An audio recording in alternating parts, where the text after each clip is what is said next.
আমার দোকানে আমরা কাজ করছি, সারাদিন কাজ করে সন্ধ্যাবেলায় বাসায় গেছি, যাই শুয়েছি রাত 11:12:52 আমার কাছে ফোন দিচ্ছে, বলছে যে তোমার ফার্নিচারে আগুন ধরে গেছে। আমি এসে দেখছি মনে করেন পুরাটাই পুড়ি নামি চলে গেছে। দেখার পরে এই মনে করেন এই ফোনটা এসে এখন এই অবস্থায় দাঁড়িয়ে, এখন বা কারা হিংসামূলক ভাবে মনে করেন আগুনটা ধরাই দিয়েছে, যে আমার এই ক্ষতি দেখে মনে করেন অনেক 25 থেকে 30 লাখ মতো যাবে।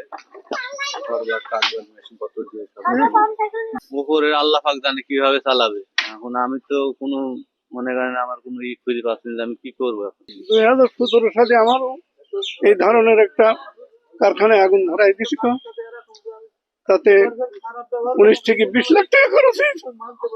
আবার আমার ছেলের কি অবস্থা খুঁজে কারা করলো, আমরা তো এটা সূত্র খুঁজে পাইনি। আর আমাদের কি সূত্র আছে না আছে কি আমরা তো বুঝতে পারিনি। এই অবস্থায় তো ধরে নি এটাও এরকমই হয়ে গেল। আমাদের সংসার চালানোর মতো কোনো অবস্থা নেই। আমার ছেলেদের নিয়ে নেই দুটো খাবার খাবে, সেটাকেও নাই এখন।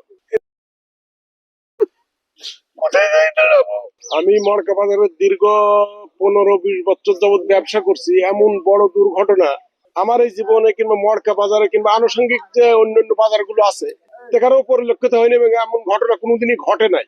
এবং যে ছেলেটা দোকান করতে এখানে ভালোভাবে চিনি, অত্যন্ত ভদ্র অনেস্ট একটা ব্যক্তি, এবং সে নিখুঁত একটা মানুষ। তার সাথে কারো দ্বন্দ্ব আছে বলে আমার জানা নেই, কিন্তু এত বড় একটা ক্ষতি কে বা কাহারা করলো এটা তো আমরা ধারণাই নিতে পারছি না, এটা সন্দেহ করতে পারছি না। এটা খুব বৃহত্তম একটা ক্ষতি, তার জীবনের সর্বোচ্চ ক্ষতি মনে এটা। শুধু তার জীবনটাই আছে, তাছাড়া তার যা কিছু ছিল সবকিছু এখানে বিনিয়োগ করা ছিল। সে বিনিয়োগের ফলেই কিন্তু সে টুকটাক করে ঋণগ্রস্ত মানুষ সবকিছু মোকাবেলা করে যাচ্ছিল। কিন্তু যে ক্ষতি হইলো এই ক্ষতি তো অফুরন্ত ক্ষতি, এই ক্ষতি আর কোনোদিনই ওই ছেলের দ্বারাই পরিপূর্ণ হবে বলে আমার একটা ধারণা না। এবং এত বড় ক্ষতি যেটা ভাষায় প্রকাশ করার মতন নাই। এতগুলো মেশিন, 4-5টা মেশিন, এবং সবই দামি জিনিস, এবং অসংখ্য কাঠ ছিল, সাইজ কাঠ, যে কাঠের দাম এখন মনে হয় 1200-1400 টাকা সেফটি। এমন কাঠ ছিল অসংখ্য, এই কাঠগুলো পুড়ে গেছে, মানে কিছুই নেই এখানে, আর কিছুই নেই। ওই ছেলেটার বলতে এখানে আর কিছুই নেই জমিটুক ছাড়া। আমার এখানে যারা পাহাড়ে থাকে, দুজন পর পাহারা দেয় রাত, তখন 1:20 বাজে, তখন আমার এক পাহারাদার ফোন দিল যে এরম ফারুকের কাঠের যে ফার্নিচার ছিল ওখানে আগুন ধরে গেছে। প্রায় 12টা, 12:30টার দিকে আগুন ধরে সম্ভবত, ও বললো।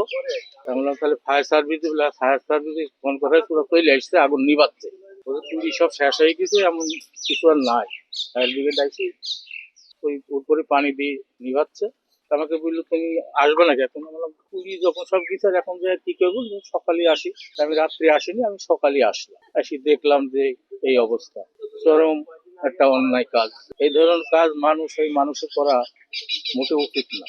কারো কিরা আমরা এই বাজারের থেকে তার কোনো রাব ব্যবহার, রাব কথা কোনো কিছু তার মুখ থেকে আমরা পাইনি।